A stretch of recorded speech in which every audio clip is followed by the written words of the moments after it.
kalau hari ini juga kalian dapat duit 1 miliar rupiah di dalam rekening kamu, kamu bakal ngapain? Apa kamu bakal quit kerja kalian? Apa kamu bakal keliling dunia? Apa kamu langsung beli mobil yang bagus cash? Apa yang bakal kamu lakuin? Kira-kira gimana? Pertanyaan menarik nih. Kayaknya sih aku bakal, ya pasti investasi ya, itu nomor satu penting itu. Jadi di sini, tapi mungkin kebanyakan dari orang yang menang loteri ya, tiba-tiba jeder dapat duit banyak banget, mereka langsung banyak yang jatuh bangkrut. Menurut statistik, menurut Forbes sendiri, 70% orang yang dapat menang loteri sampai puluhan miliar dolar bakal bangkrut di beberapa tahun pertama mereka. 70%. Kenapa itu? Coba kamu kalau misalnya belum punya financial education lah ya, kamu nggak terlalu tahu gitu cara mengolah uang dan lain-lain. Kamu dapat duit segitu, kamu mau apain? Ya aku foya-foya ya, aku jalan-jalan ke luar negeri, beli rumah, beli mobil, bagi-bagi duit ke temen kali ya. Ya merasa orang kaya kan, langsung bangkrut tuh. Namaku William Harrison, aku adalah project manager dari Australia. Aku sudah 10 tahun di Australia dan aku sudah berinvestasi ya kurang lebih 5-6 tahun lah ya dari 2019. Dan ini cuma sekedar edukasi finansial, bukan berarti aku adalah financial advisor. Halo, aku Raymond Harrison, aku perantau kedua di sini. Aku udah tinggal di Singapura selama 10 tahun ke belakang ya. Sekarang aku kerja sebagai AI engineer. Yup, jadi ayo kita mulai, kita bahas topik hari ini. Topik hari ini apa? Tentang pengelolaan uang. Gimana cara mengelola uang, gimana caranya biar kamu nggak terlalu cepat bangkrut. Kalau kamu langsung dapat duit tiba-tiba. Oh ya, mari kita ngobrol santai, kita grab kopi kita masing-masing, dan aku kok sekarang ngewain ya, soalnya udah malam. Aku minum air. Ayo kita minum, santai, ngobrol sambil ngobrol. Ya, what did I just say? Nah, ada satu hal yang lumayan menarik ya. Kemarin tuh Koko lagi browsing. Ada nih fenomena kampung miliarder di Tuban, Jawa Timur. Jadi di video ini bisa di play auto. Warga di Tuban, Jawa Timur yang tadinya miliarder sebagian mendadak jatuh miskin. Sesuatu yang menarik di video ini, jadi istilahnya Pertamina tuh pengen ngebeli satu lahan di kampung namanya Tuban. Nah, dia pengen bikin gak tau lah kalang minyak atau apa. Jadi semua rumah-rumah di sana tuh pada dibeliin tuh sama Pertamina. Nah, di satu kampung yang dulunya jadi pertanian, mereka semua mendadak jadi miliarder. Ada yang dapat 1M, ada yang dapat 2M, yang paling kecil aja dapatnya 100 juta lebih. Nah, kenapa kampung itu tiba-tiba mendadak miskin? Kenapa? Soalnya pertama, cash flow mereka nggak ada, gara-gara pertanian mereka dibeli sama Pertamina dan mereka udah nggak bisa bertanian lagi, berarti mereka nggak punya cash flow, yaitu duit masuk ke dalam tabungan mereka. Terus kedua, mereka dapat duit gede, mereka nggak tahu cara mengelolanya.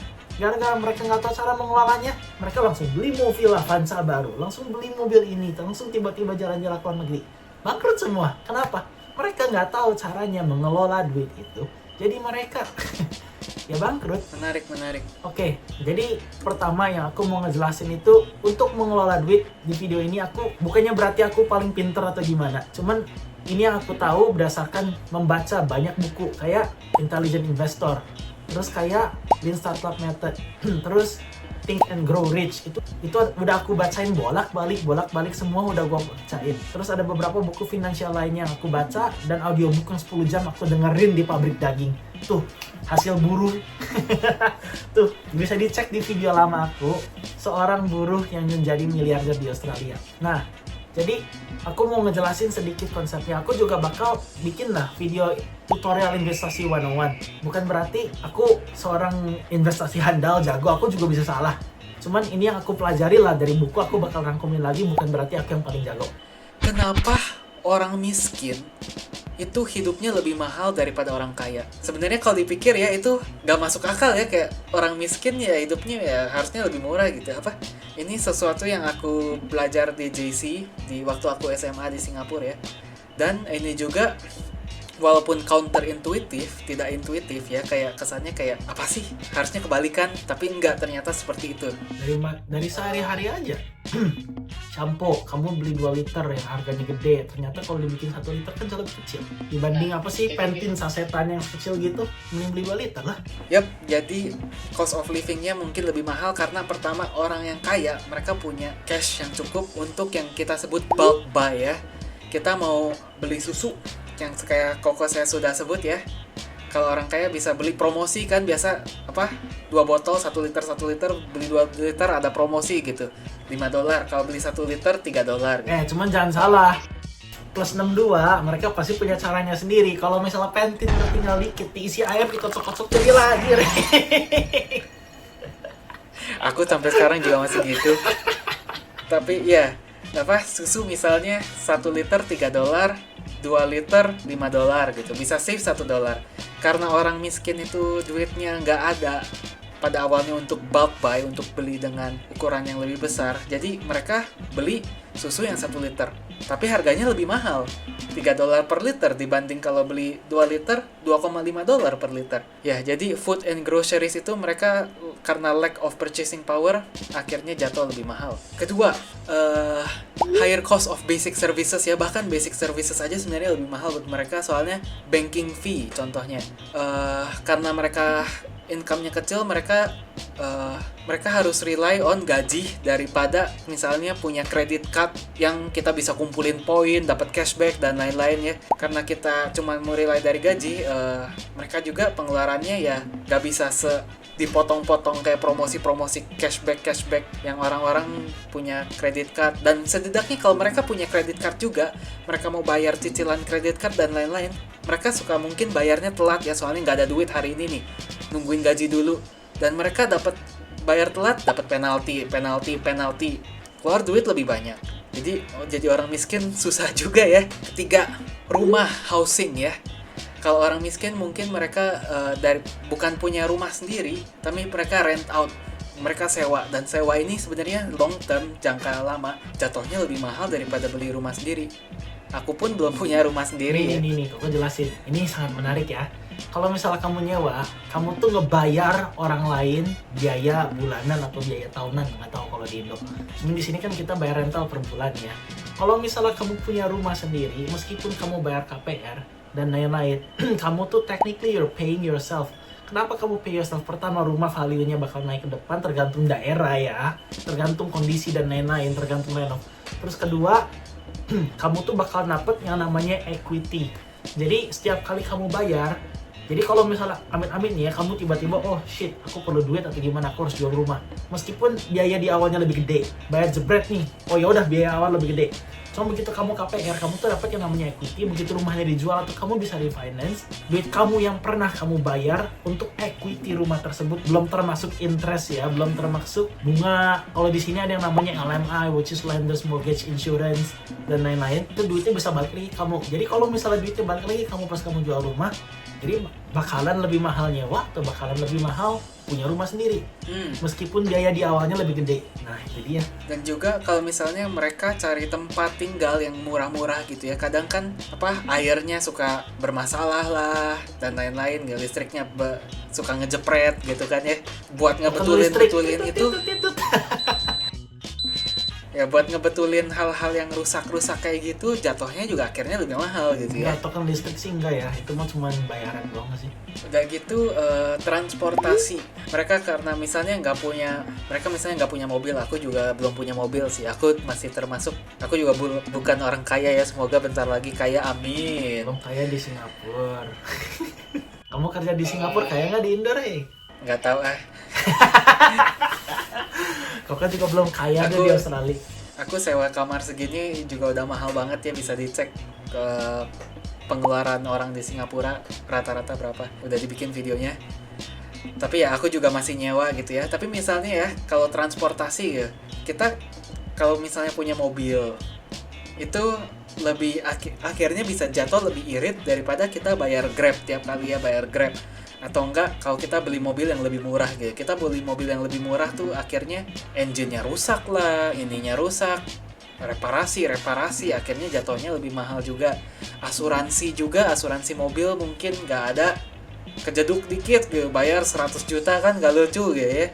Dan gitu healthcare pun karena mereka nggak punya asuransi yang bagus, Aku juga sebenarnya nggak ada asuransi sih. Jadi living like Larry ya, hidup seperti Larry. Aku nggak ada Emang asuransi. kamu di Singapura nggak ada compulsory insurance gitu? Barusan Koko juga baru dapat notif Nggak tuh, ada. ceting. Your smart access $99. Apa ini? Oh, asuransi Aku- $99. Aku bentar lagi mikir mungkin mau beli asuransi sendiri juga ya, tapi Koko sih nggak bakal mau Lagi ya kalau misalnya nggak mempertimbangkan. compulsory. Kalau misal Koko nggak perlu, Koko nggak mau. Cuman kalau misalnya di sini kan di Australia asuransi kesehatan perlu ya, wajib malah. Dan kenapa yang menarik ini orang miskin makin miskin, orang kaya makin kaya? Karena orang miskin, mereka mungkin secara edukasi mereka nggak bisa ke sekolah yang bagus, mereka nggak bisa sekolah yang setinggi-tinggi mungkin, jadi secara edukasi mereka mandek di situ guys. Sedangkan kalau mereka punya duit, mereka bisa les ini, les itu, sekolah ini, sekolah itu, sekolah pergi ke luar negeri, dan dengan edukasi yang lebih tinggi, jabatan mereka bisa lebih tinggi daripada orang yang misalnya lulus SMP, SMA. Jadi job mereka tuh secara pekerjaan, pendapatan mereka akhirnya jatuhnya lebih kecil daripada orang yang kaya. Soalnya mereka bisa punya sertifikat edukasi yang lebih tinggi gitu ya. Edukasi nggak, it's not dictating everything sih. Cuman apa hubungannya sama apa ya namanya? Hubungannya sama orang miskin bayar lebih banyak, orang kaya bayar lebih dikit apa? Ya, karena edukasi orang kaya rata-rata lebih tinggi, ya mereka jadi penghasilannya lebih besar daripada orang miskin yang edukasinya mandek di situ gitu. Walaupun ya itu belum tentu, memang belum tentu. Banyak juga orang miskin yang dengan jerih payah mereka sendiri membuat bisnis sendiri, akhirnya bisa jadi kaya raya. Contohnya ada satu orang di Thailand itu yang membuat Tauke Noi. Dia jadi salah satu miliuner termuda di dunia ya, dari eksperimen goreng seaweed, goreng rumput laut bisa jadi kaya raya ya. Itu menarik. Yang bumbu rahasianya Rizan bukan sih di filmnya? Ya ada filmnya waktu itu kita nonton waktu lagi kecil. Judul filmnya It's Never Too Late to Be a Millionaire kalau nggak salah, atau It's Never Too Young to Be. Jadi ya cycle of poverty ini, orang miskin ini, mereka karena mereka duitnya sedikit, mereka tuh mikir dalam jangka pendek. Oh, aku punya duit segini sekarang, bisa aku pakai buat ini. Sedangkan kalau kalian punya duit pool of money yang lebih besar, kalian bisa mikir dengan jangka panjang gimana cara kita mengelola uang ini supaya kedepannya duit kita makin banyak lagi. Jadi ya kebanyakan orang miskin ini tuh terperangkap di cycle ini yang lumayan susah untuk keluar. Jadi hidup itu adil atau tidak? Hidup itu tidak adil. Orang yang hidup terlahir di keluarga yang miskin untuk menjadi orang kaya itu jauh lebih susah dari orang yang setidaknya udah dari awal di middle class gitu ya. Ini bukan artinya kita juga udah kaya atau apa. Kita juga bukan orang yang sangat kaya ya. Aku masih rent, aku nggak punya mobil. Sama, Tapi aku ya juga masih setidaknya rental. Soalnya aku di Australia dengan gaji segini juga ya, bukan berarti aku orang yang paling kaya gitu ya, bukan berarti aku orang kaya, aku orang ya menengah lah ya. Kalau misalnya dibandingin gitu ya, contoh kita ngeburu gitu ya di Australia, kita tuh udah jadi orang kaya di Indonesia meskipun kita tuh cuma buruh di Australia. Itu sesuatu hal yang lumayan menarik. Kita juga mau ngomong gini bukan artinya kita mau kasih kesan kalau kita sombong atau kita besar ya, wah gitu ya. Tapi ya kita mau cuman sekedar berbagi dan edukasi saja. Bagi penonton-penonton yang di rumah mungkin ini menarik. Soalnya menurut aku ini menarik. Aku juga pelajari hal-hal ini waktu aku SMA di Singapura dan menurut aku menarik gitu. Jadi gimana cerita tadi orang yang tiba-tiba jebret dapat duit banyak banget sama ini berkaitan ya. Mungkin dari luar kita bisa mikir ya, oh kalau kita suatu hari dapat duit jebret gede banget, aku bakal pinter ngelolanya gitu ya. Tapi kita nggak bisa ngejudge juga kayak gitu ya, soalnya ya truth is gitu ya, without access to resources dan oportunitas dan guidance, duit itu tidak bisa menjaminkan kalian menjadi sukses atau kaya. Duit tidak bisa menjaminkan kalian bisa menjadi orang yang stabil. Kuncinya itu ada di mindset, bagaimana kalian bisa mengelola duit kalian. Jadi aku mau ngejelasin beberapa aspek dalam financial education. 1, untuk mengelola duit, kamu tuh harus bisa ngebedain apa yang namanya aset, apa yang namanya liability. Aku dapat ide ini dari buku namanya Rich Dad Poor Dad Robert Kiyosaki. Meskipun Robert Kiyosaki itu dinobatkan sebagai orang yang fraud gitu ya, orang yang nggak benar menurut internet, yang ya fake rich lah atau gimana. Cuma buktinya ya aku belajar banyak juga sih dari buku itu. Mau ngomong iya, mau ngomong enggak juga. So basically, sebuah aset adalah sesuatu yang bisa memasukkan duit ke kantong kamu. Liability itu tuh sesuatu hal yang kamu beli yang mengeluarkan duit dari kantong kamu. Kenapa? Nih, ini question jebakan ya. Contoh rumah. Rumah itu aset atau liability? Rumah itu belum tentu sebuah aset kalau kamu tinggal di sana dan keluarga kamu tinggal di sana. Kenapa? Satu, tergantung lokasi. Dua, nggak tahu rumahnya harganya bakal naik atau enggak. Kalau misalnya rumahnya HGB atau SHM contohnya. Kalau misal kamu beli Apa itu? SHM itu tuh surat hak milik, HGB itu hak guna bangunan. Jadi hak guna bangunan itu kamu cuma bisa ngegunain bangunannya. SHM itu ya kamu punya ya surat hak milik lah. It's self-explanatory. So, for example, kamu beli apartemen. Terus apartemennya kamu leasehold cuma sampai berapa tahun. Apartemennya ada kemungkinan kalau misalnya di lokasi yang bagus, itu harganya bisa naik. Cuman kalau lokasinya biasa-biasa aja, terus apartemennya tambah lama makin kumuh, udah 80 tahun kamu harus jual, cuma leasehold doang. Terus jualnya juga kayak diserahkan lagi lah ke pemerintah. Itu kan bukan sebuah aset ya. Jadi belum tentu properti itu aset. Tergantung lokasi, tergantung gunanya apa, tergantung itu memasukkan cash flow yang tadi barusan aku jelasin. Cash flow ke dalam kantong kamu atau tidak. Properti bisa naik harganya emang. Seperti rumah bisa naik. Yang naik itu apa? Tanahnya naik. Terus rumah kalau direnovasi valuasinya juga kan naik ya. Nah itu bisa jadi sebuah aset. Kalau kamu sewakan rumah itu. Jadi rumah itu belum tentu aset. Dan rumah harganya emang bisa naik, ke depan pasti naik. Gak semua naik juga, tergantung lokasi dan lain-lain. Cuman ya rumah bisa jadi liability, bisa jadi aset. Kenapa? Rumah bisa mengeluarkan duit dari kantong kamu, atau rumah juga bisa mendapatkan duit di kantong kamu. Mobil contohnya, mobil kalau kamu beli mobil baru, mobil tahun 2025 Corolla contohnya, itu begitu kamu buka pintunya aja itu value mobilnya tuh turun. Kamu turun, kamu pakai terus-terusan tiap hari, kilometer naik, value-nya tambah turun lagi. Meskipun kamu pakai mobil itu untuk kerja, udahlah ini investasi, mobil ada value-nya buat kerja.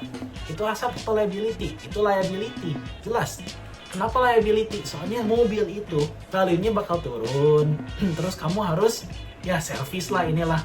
It's something yang mengeluarkan duit dari kantong kamu. Kenapa? Kamu punya mobil, kamu bisa jual tuh mobilnya, aku jual juga duit balik lagi toh. Ya nggak balik semua. Kamu pertama belinya 100 juta, tiba-tiba kamu jual berapa? 80 juta kan? 70 juta. Kalau misal kamu beli 100 juta, jualan 80 juta, 70 juta, itu memasukkan duit ke kantong kamu atau enggak? Kalau misalnya tidak memasukkan duit ke kantong kamu, itu namanya liability. Kalau memasukkan duit ke kantong kamu, itu namanya aset. Sampai sana ngerti? Mengerti Pak Bos.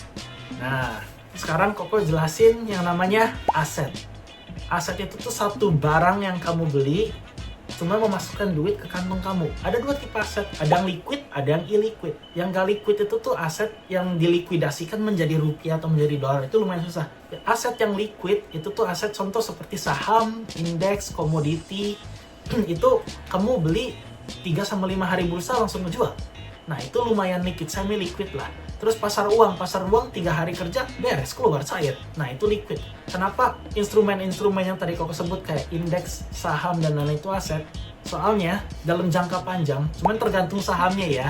Saham blue chip yang kamu lihat track recordnya itu nanti bakal aku jelasin lagi di Investasi 101, seperti fundamental analysis, technical analysis, perbedaan dari trading dan investasi. Itu bakal aku bikin videonya di Investasi 101. So basically beberapa saham ada yang bisa jadi aset, ada yang bisa jadi liability juga. Cuman kalau kamu beli saham blue chip kayak BCA, terus kayak BBRI, terus kayak pokoknya perusahaan-perusahaan besar yang kamu tahu nggak bakal bangkrut lah.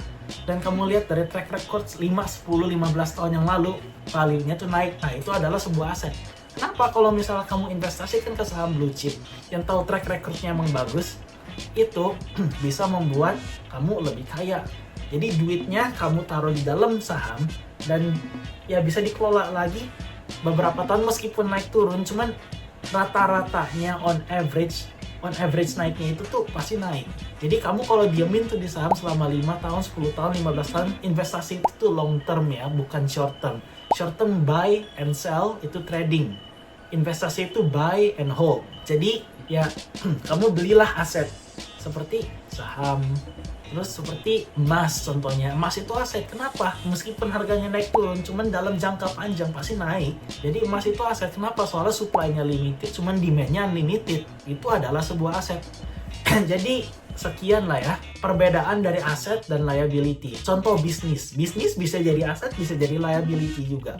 Kenapa aset dan liability? Kalau bisnisnya ternyata rugi terus kamu cuma ngeluarin duit doang ke bisnis, itu apa? Itu liability. Cuman kalau misalnya bisnisnya ternyata sukses nih, bisa ngemasukin cash flow ke kamu yang barusan aku jelasin lagi. Yang penting tuh cash flow. Bisa masukin cash flow ke kamu itu, nah itu namanya aset. Itu yang Koko baca dari ya berbagai macam buku lah. Itu bedanya aset dan liability. Jadi kamu kalau misalnya bikin balance sheet nih ya, kamu ngebudgetin pengeluaran pendapatan kamu biasa, oh duit masuk 10 juta, duit keluar 5 juta. Nah itu salah, bukan duit masuk, duit keluar doang. Cuman duit masuk, duit keluar, di bawahnya ada dua lagi, ada aset, ada liability.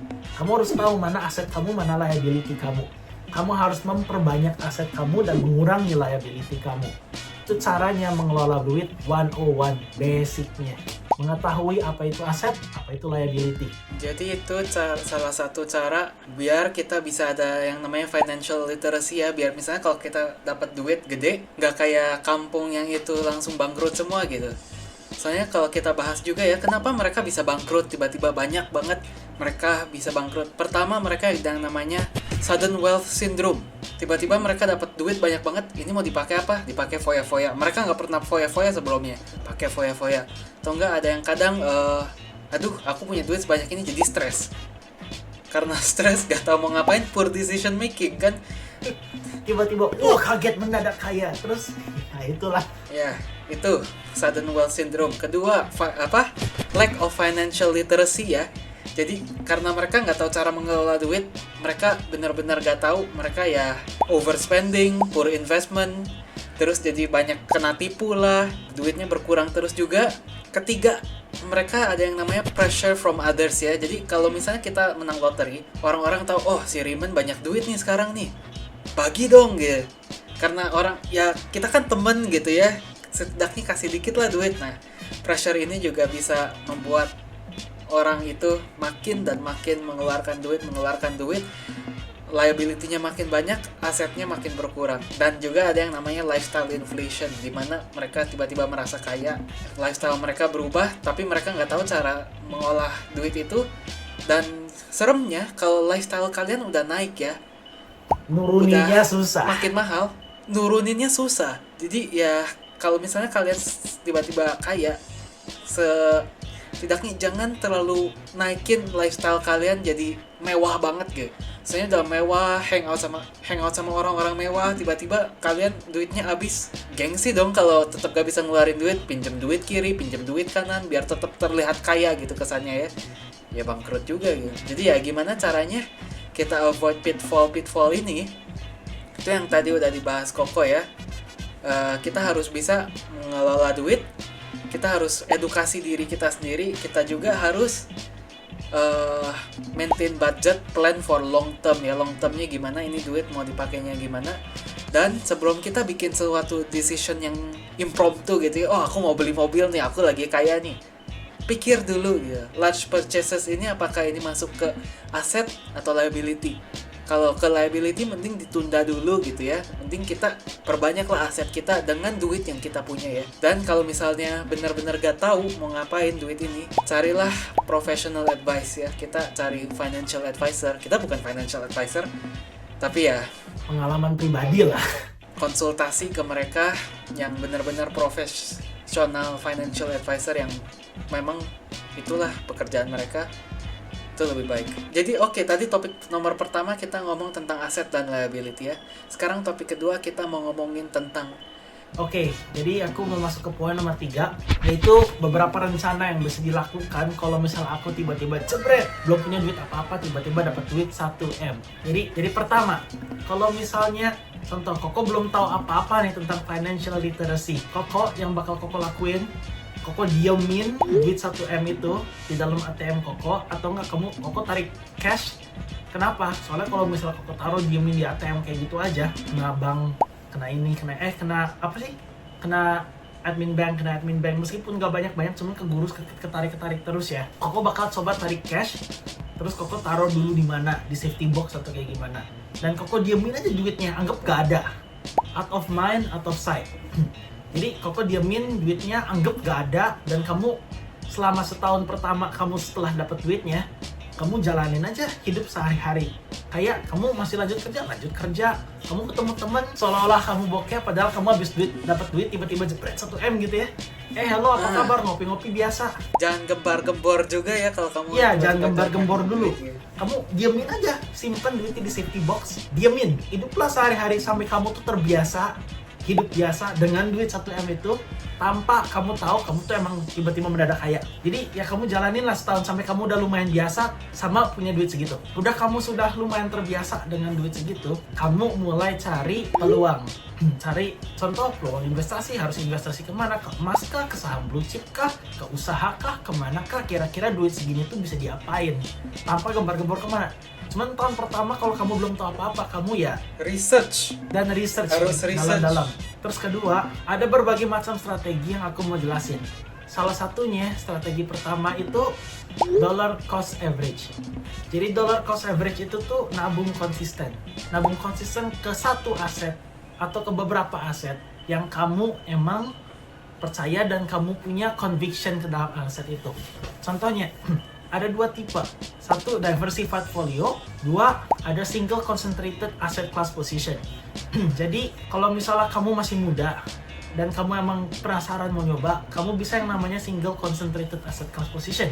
Kenapa? Soalnya beberapa orang kaya yang Koko pernah nemu gitu ya. Contoh, yang punya Jarum. Mereka punya single concentrated asset class position, baru mereka diversifikasi ke aset lain. Mereka pertama investasinya dulu kemana? Kalau nggak salah mereka investasi banyak ke saham BCA. Makanya sekarang mereka shareholder besar di BCA. Terus maksudnya portofolio diversifikasi itu artinya kamu memanage resiko kamu untuk mendiversifikasikan portofolio kamu. Jadi maksudnya, jadi kamu research. Don't put all your eggs in one basket. No, menurut Timothy Ronald, put all your eggs in one basket. Koko bisa setuju, bisa nggak terlalu setuju sama itu. Makanya Koko ngomong ada dua tipe. Satu, single concentrated asset class position, itu caranya Timothy Ronald. Kemana? Ke Bitcoin. Terus kedua, ada ya diversified portfolio, itu menurut financial advisor yang lainnya. Jadi diversified portfolio itu kamu harus bisa memanage risiko. Dollar cost average contohnya. Dollar cost average ke indeks. Indeks itu udah lumayan diversified. Jadi indeks itu tuh contoh S&P 500. S&P 500 itu tuh indeks. Jadi S&P 500 itu tuh indeks yang isinya satu kantong company 500 paling besar di Amerika. Jadi kalau kamu invest ke indeks S&P 500, the only one way for you to lose all your money is buat 500 company itu bangkrut. Kalau semua cek Microsoft, Apple, terus ya gitulah. Kalau Microsoft sama Apple tiba-tiba bangkrut, kamu baru hilang semua duit kamu. Cuman kalau mereka berkembang ke depan, ya duit kamu juga naik. Ya tapi kalau S&P 500 ini kan komposisinya selalu diupdate ya. Ya, komposisinya terus diupdate. Jadi kalau misalnya Apple atau Microsoft mau bangkrut juga gitu, mereka bakal ganti gitu. Persentase Apple dan Microsoft di dalam S&P 500 bakal mengecil. Makanya S&P 500 itu diupdate sesuai 500 top company di Amerika. Jadi dan average returnnya sesuai sektor masing-masing. Ya, sesuai sektor masing-masing. Berarti kalau kamu invest untuk satu yang sana ya kamu portofolionya sudah diversifikasi. Ada strategi nomor. Jadi kamu bisa dollar cost ke aset yang kamu punya conviction. Kayak contoh, aku percaya nih sama S&P 500. Ya udah, aku dollar cost average itu nabung konsisten. Jadi setiap bulan sisihin sejuta atau enggak 10 juta dari 1M itu, meskipun harganya naik, meskipun harganya turun, kamu sisihin aja, nabung di aset itu. Nabungnya bukan di bank. Kalau nabung kamu di cash, kamu kena inflasi. Inflasi itu kurang lebih kalau di Australia itu 2,4% kalau nggak salah kemarin menurut Bureau of Statistics, ABS. Cuman di dunia ada lagi angkanya, cuman itu angkanya bisa misleading ya, soal harga makanan sendiri aja naiknya bisa 2 kali lipat beberapa tahun terakhir ini. Jadi kalau misalnya kamu taruh di cash atau taruh di bank buat nabung, nah itu kegurus inflasi. Kamu harus yang namanya investasi dan beli aset. Itu strategi pertama, yaitu dollar cost averaging. Strategi nomor kedua bisa ada yang namanya barbell strategi. Jadi barbell strategi, kamu tahu kan, kamu angkat barbell, ada satu beban di kiri, satu beban di tangan, terus ada tiangnya.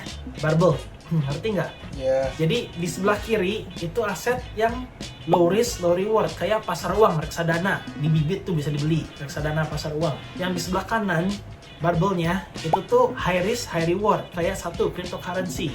Cryptocurrency itu high risk, high reward aset. Terus di tengah-tengah itu medium, long term aset. Contohnya seperti ya saham blue chip. Saham blue chip seperti BRI, BCA, atau enggak S&P 500 index, itu kan tengahnya, itu namanya barbell strategi. Kamu kalau lebih muda, kamu berat barbelnya di samping kiri, samping kanan itu bisa lebih besar. Cuman kalau misalnya kamu udah tambah tua atau kayak gimana, kamu mendingan lebih banyak mainnya di save-nya, which is di gagangnya. Contoh, aku masih umur 20 nih, aku naruh 30% di kripto, 30% di indeks pasar uang atau gimana, anggap safe lah, atau enggak 20% aku taruh di bisnis atau gimana, 10% aku taruh di reksadana pasar uang.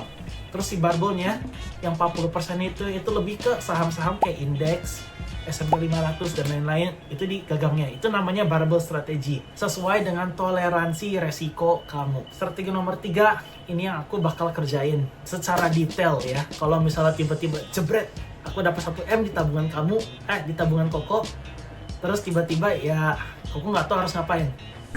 Nih, ini yang bakal aku rasain personally. Bukan berarti ini strategi paling bagus. Kalau misalnya kalian nggak tahu nama asetnya, kalau misalnya kalian bingung atau kalian apa, kalian silahkan tanya pertanyaan di komen di bawah sana. Kalau misalnya kalian punya strategi lebih bagus pun atau kayak gimana, apapun itu, silahkan kalian komen di bawah sana juga, bakal kita balasin semua, soal ini channel baru. Dan dari 1M itu yang bakal aku lakuin, 50%-nya bakal Koko mainin, 50%-nya lagi bakal Koko taruh di safe asset. Jadi 50% pertama ini bakal Koko taruh di indeks, kayak indeks S&P 500, terus di saham-saham blue chip dan lain-lain. Itu 50% pertama, gone. Kenapa? Soalnya kalau misal kamu invest ke S&P 500 aja yang barusan dijelasin, itu tuh yearly average-nya, contoh selama 10 tahun, 15, 20 tahun, itu rata-ratanya 10% per tahun. Lebih dari bunga bank yang cuma 2,5% atau kurang dari itu kali. Jadi, contoh, kamu invest di S&P 500 kurang lebih 10% per tahun, kalau misalnya di jangka panjangnya lah ya rata-ratanya. Kamu punya 500 juta di S&P 500. Berarti per tahun 10% dari 500 juta itu 50 juta. Berarti per bulan berapa tuh? Kurang lebih 4 juta, lebih lah 3 juta, 4 juta. Itu udah UMR dari 500 juta yang diinvestasiin di S&P 500 alone. Jadi setiap tahun selama seumur hidup kamu bakal dapat 10%-nya itu ya UMR. Cuman kamu yang UMR itu, kamu harus liatin angka inflasi. Biasa Koko magic number-nya tuh 4%. Contoh Koko invest, Koko punya $1 million gitu ya. Koko punya 1 miliar rupiah di S&P 500. Setiap tahun Koko dapat 100 juta. Per bulan berarti kurang lebih 8-9 juta lah ya per bulan. Nah, Koko cuma boleh make, Koko nggak boleh make semua 10% per tahun itu. Koko cuma pakai 4%. Jadi untuk financial literacy yang kamu harus lakuin itu, kamu harus research kira-kira pengeluaran per tahun kamu tuh berapa. Nah itu tuh 4% kamu. Kalau kamu pengen punya unlimited money, kamu harus punya tahu gitu ya, oh pengeluaran kamu yang gak terlalu inflated tuh berapa, itu jadi 4%. Terus 4% itu tuh 4% dari total portofolio kamu yang kamu punya. Itu magic number di S&P 500. Terus kedua, yang 50% itu contoh Koko sisihin, investasiin ke aset-aset yang low risk lah ya, seperti gak low risk lah, seperti yang lumayan stable kayak indeks, terus kayak saham blue chip. Yang the rest of 50%, 10%-nya which is 100 juta Koko pakai buat dana darurat. Dana darurat, jadi that 100 juta itu Koko pakai dana darurat, Koko diemin aja di cash. Jadi 100 juta itu cukup untuk ya most of emergency lah. Kalau tiba-tiba anak masuk rumah sakit, tiba-tiba kucing masuk rumah sakit, tiba-tiba mobil harus ganti ini, ganti itu kan emergency ya, itu emergency fund. Nah, itu 100 juta emergency harus ditaruh di cash, full cash, Jangan dipegang sama sekali kecuali emergency. Terus sekitar 20% sampai 30% bakal Koko pakai usaha. Berarti 200 sampai 300 juta Koko bakal pakai buat usaha. Usaha seperti ya contoh bikin laundromat lah, atau nggak bikin restoran lah, atau nggak bikin bisnis atau kayak gimana, bikin toko, itu 300 jutanya. Terus 100 juta terakhir bakal Koko pakai di high risk high reward asset seperti cryptocurrency. Berarti 400 juta Koko mainin, 100 juta dana darurat, 50% di dana apa ya? Dana yang lumayan stable lah seperti saham, indeks dan lain-lain. Itu sih beberapa rencana Koko, dan Koko nggak bakal quit kerjaan dulu sampai bisnis Koko lebih tinggi. Kalau misalnya bisnis Koko lebih tinggi ya Koko tetap aja kerja. Lihat ke depan kayak gimana. Terus kalau misalnya ternyata bagus gitu ya bisnis, cash flow-nya bisa dimasukin dan investasikan lagi, ya aset kamu lama-lama tambah ngegulung. Itu rencana Koko lah. Kalau misalnya Koko tiba-tiba jebret dapat duit 1M yang Koko pikirin sekarang.